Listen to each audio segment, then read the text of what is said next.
Alhamdulillah, salatu wassalamu ala rasulillah.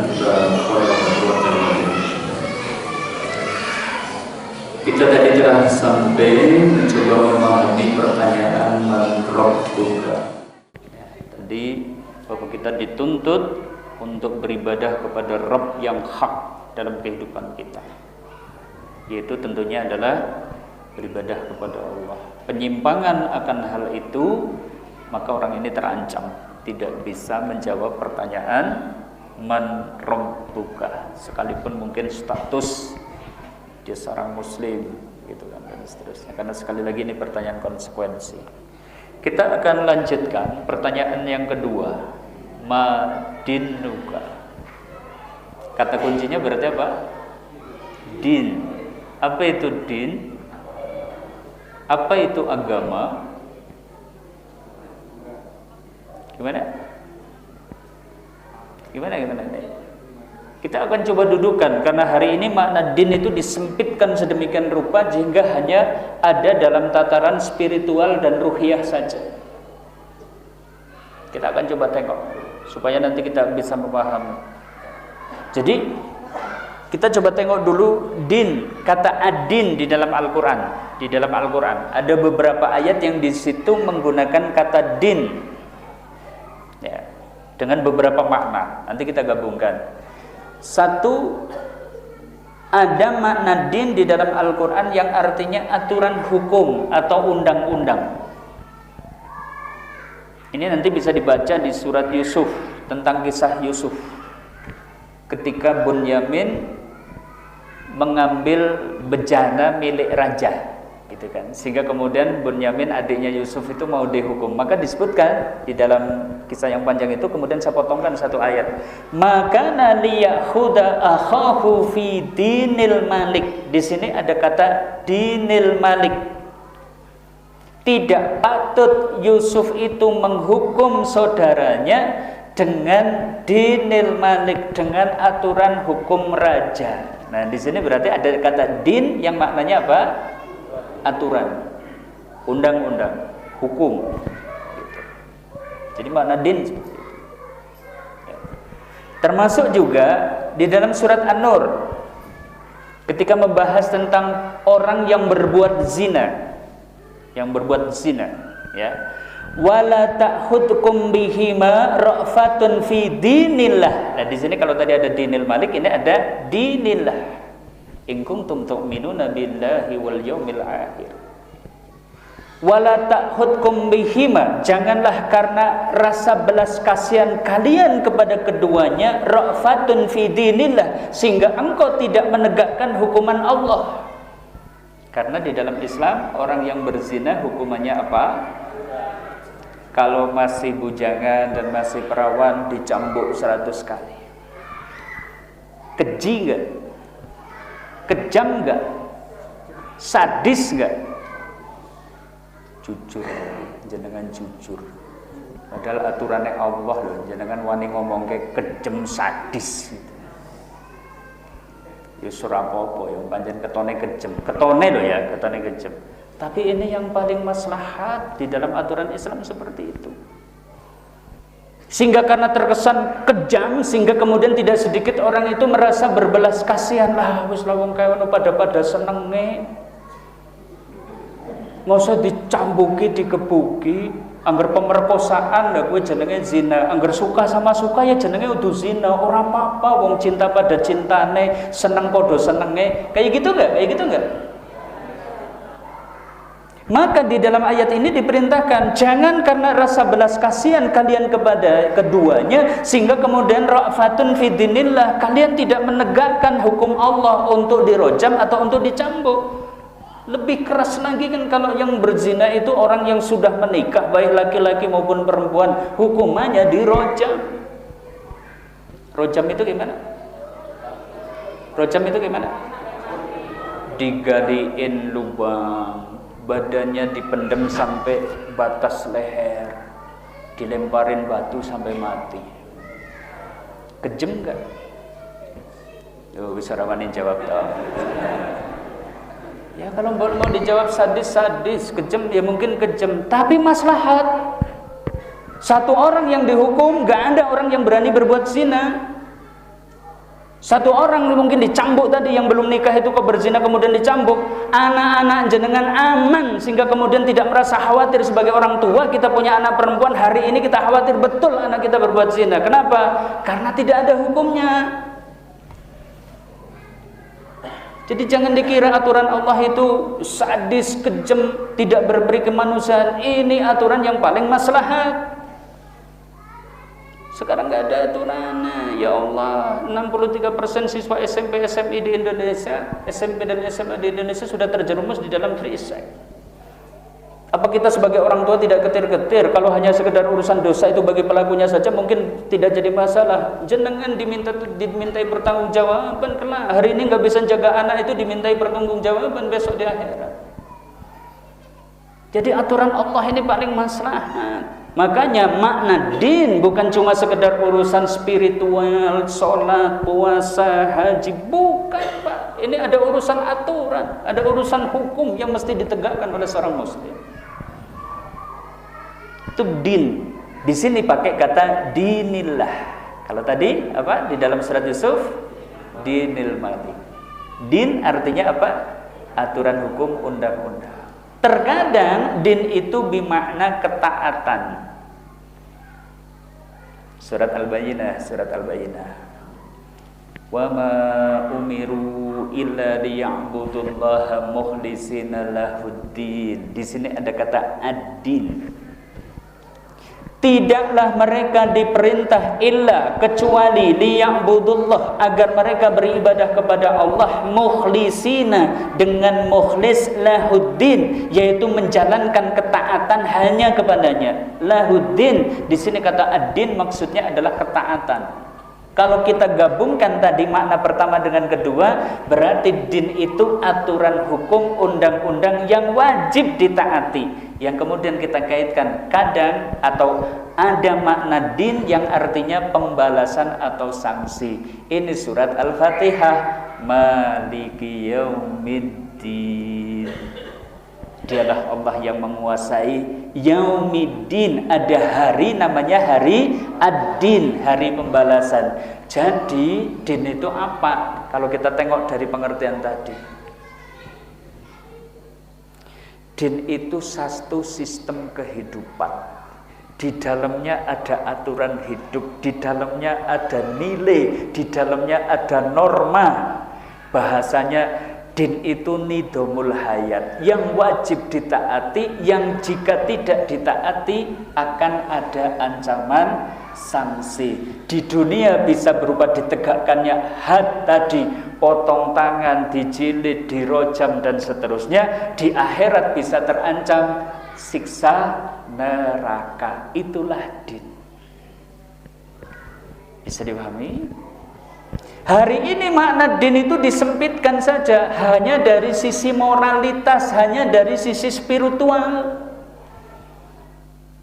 Sisi moralitas, sisi spiritual maksudnya apa? Lah sementing wong Islam jujur, orang ngapusi, wonge dermawan, apikan, lembah manah dan seterusnya. Salat ya salat, puasa ya puasa dan seterusnya. Di sisi lain bagaimana dia berkehidupan dalam urusan hukum, politik, ekonomi dan seterusnya, sama sekali tidak mau diatur dengan aturannya Allah. Padahal kita diperintah bagaimana? Udkhulu fis-silmi kafah. Kita disuruh masuk Islam itu secara keseluruhan. Baik kita siap taat dalam aturan yang sifatnya fardhi, perorangan, sholat, puasa, zakat, haji, umroh, kurban, itu perorangan. Tapi juga ada amal yang sifatnya jama'i, yang tidak bisa tegak kecuali kalau umat Islam itu punya kelompok, punya orang-orang yang kemudian menegakkan din secara bersama. Gak cukup dengan satu. Ini tantangan berat kita hari ini.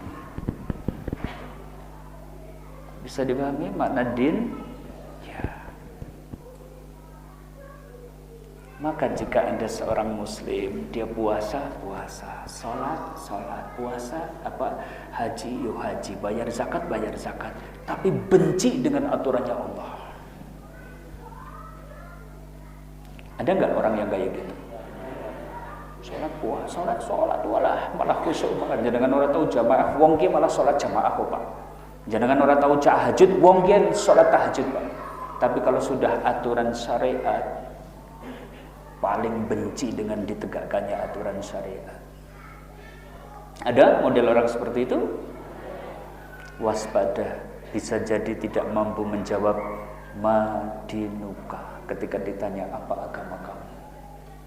Dia mau menjawab Islam, selama ini aturan hidup yang dia pakai bukan aturan Islam.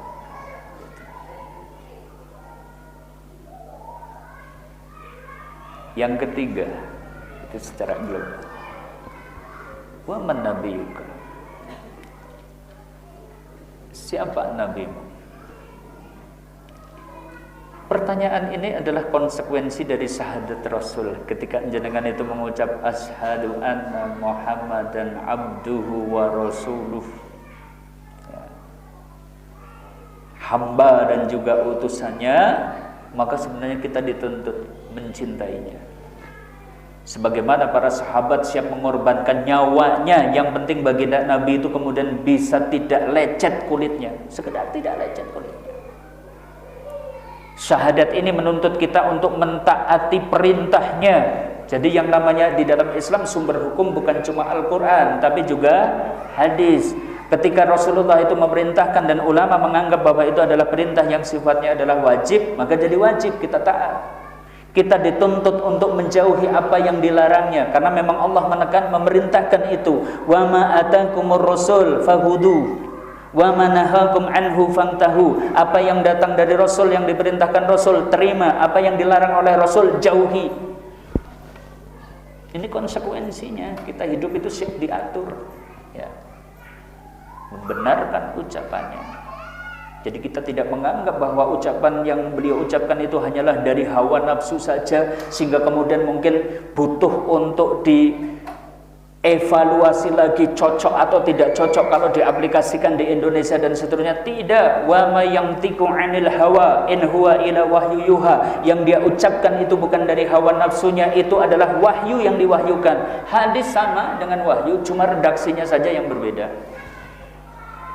Syahadat ini menuntut kita kemudian untuk mendahulukan sabdanya atas lainnya. Ketika seseorang itu sudah menunjukkan hujahnya, ini loh perintah Nabi, ini loh larangan dari Nabi, maka sudah cukup bagi seseorang untuk menerimanya. Tidak kemudian beralasan, ora iki Sunan Kalijogo ngomongnya koyo ngene kok, ora iki Wali Songo ngomongnya koyo ngene kok, ora ini ustadz ini bilangnya seperti ini. Sudah tidak. Begitu ada hadis yang sahih, valid, berarti kita cukup untuk mengikuti ucapan beliau, mendahulukan sabdanya daripada selainnya.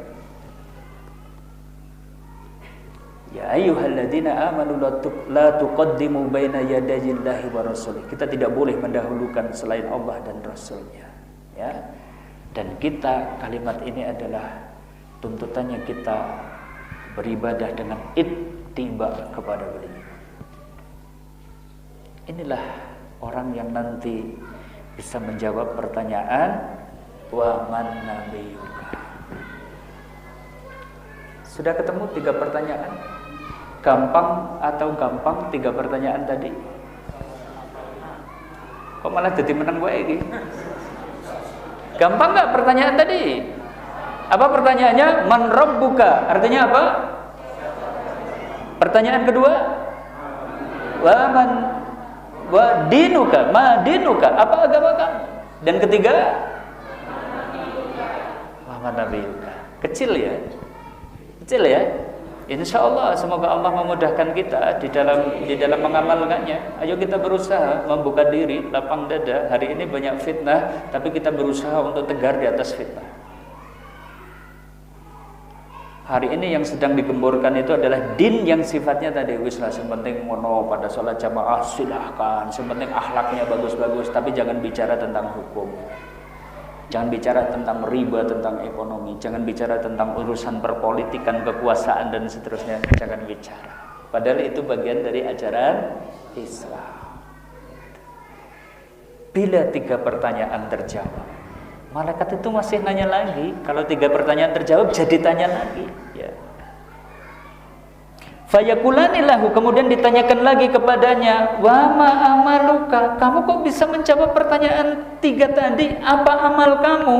Orang beriman itu ternyata kemudian menjawab, qara'tu kitabullah wa amantu bihi wa saddaqtahu. Saya membaca kitabullah, saya mengimani apa yang ada di dalamnya, saya membenarkannya di dalam kehidupan sehari-hari. Lihat, jawaban si mukmin itu menarik. Al-Quran, kitabullah itu tidak cuma menjadi bahan bacaan, hafalan, bukan. Dia baca kitabullah, dia kemudian mengimani apa yang ada di dalamnya. Tadi yang kita bahas, bahwa Al-Quran itu adalah petunjuk. Di dalamnya itu ada petunjuk, ada hikmah, ada aturan, ada hukum yang butuh diaplikasikan. Kita imani itu, kita benarkan dalam kehidupan sehari-hari. 3 pertanyaan itu akan lulus kita. Jika sukses pertanyaan-pertanyaan tadi, fayunadi munadin minas sama, terdengarlah seruan dari langit. Ketika kita berada di kubur, dari langit ada suara, ang sadaqa abdi, hambaku telah benar. Karena bisa menjawab. Sehingga Allah perintahkan malaikat fa'afrisuhu minal jannah, beri dia permandani dari surga. Kelihatannya kita ditempatkan di pekuburan yang becek, yang lembab, yang jauh dari perkampungan, tapi sebenarnya kita berbaring di atas permadani. Wa albisuhu minal jannah, Allah perintahkan lagi, beri dia pakaian-pakaian dari surga. Kita masuk ke kubur, modalnya sama, kain kafan, berlapis 3 bagi laki-laki, berlapis 5 bagi perempuan. Tapi ternyata orang beriman besok diganti dengan pakaian-pakaian dari surga. Allah perintahkan lagi, faftahu lahu baban ilal jannah, bukakan ke kuburnya pintu-pintu menuju ke surga. Belum boleh masuk, sehingga baru kemudian masuk. Harum dan sejuknya surga itu masuk ke kuburan kita. Masih ditambah Allah Ta'ala perintahkan, wafsahu lahu qabruhu madal basor, lebarkan kuburnya sampai sejauh pandangan mata. Padahal kapling kita sama, 2 kali 1, tapi orang beriman memandang di alam kuburnya itu seperti sejauh pandangan mata. Subhanallah. Kayaknya layak diperjuangkan, Pak, yang seperti ini. Kita harus berjuang betul.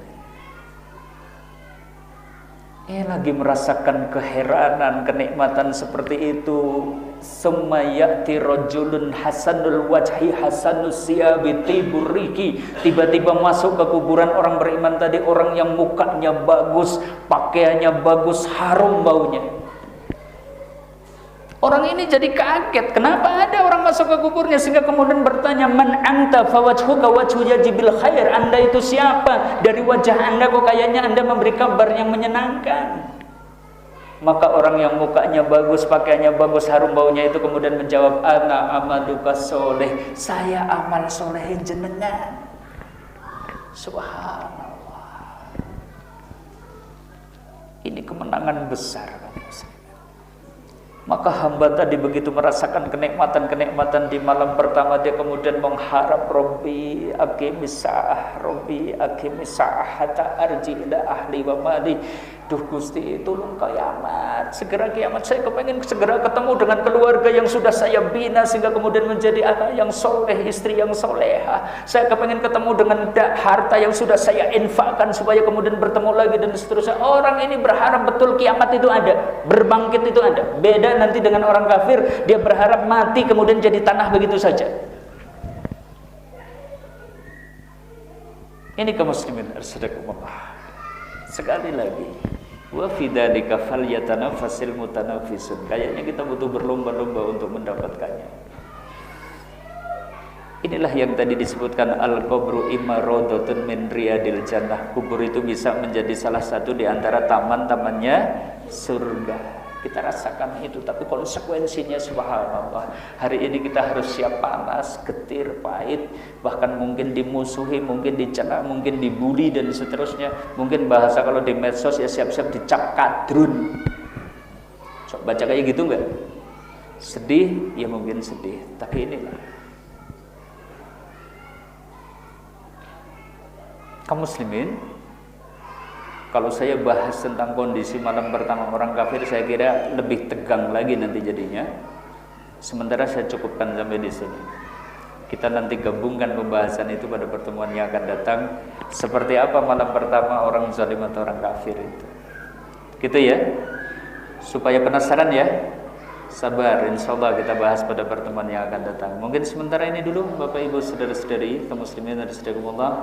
Mohon maaf bila ada tutur kata yang kurang berkenan. Jika ada sesuatu yang mungkin butuh ditanyakan, silahkan lewat WhatsApp juga boleh gitu. Nanti insyaallah kita beri penjelasan jika ada hal yang kurang berkenan. Sementara kita cukupkan itu.